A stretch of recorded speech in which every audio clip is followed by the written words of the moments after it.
benedicta tu in mulieribus, et benedictus fructus ventris tui, Iesus.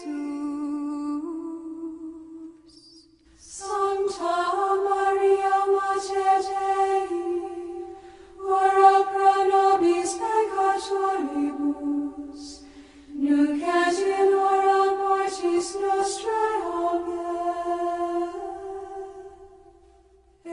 Ecce ancilla Domini, fiat mihi secundum verbum tuum.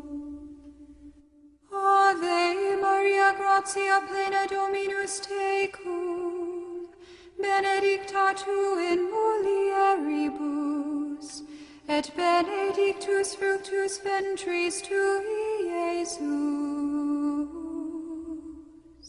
Sancta Maria, Mater Dei, ora pro nobis peccatoribus, nunc et in hora mortis nostrae. Amen.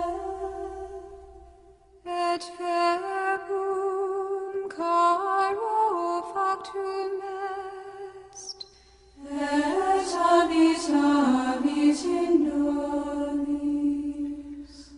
Ave Maria, gratia plena Dominus tecum, benedicta tu in mulieribus, et benedictus fructus ventris tui, Iesus. Sancta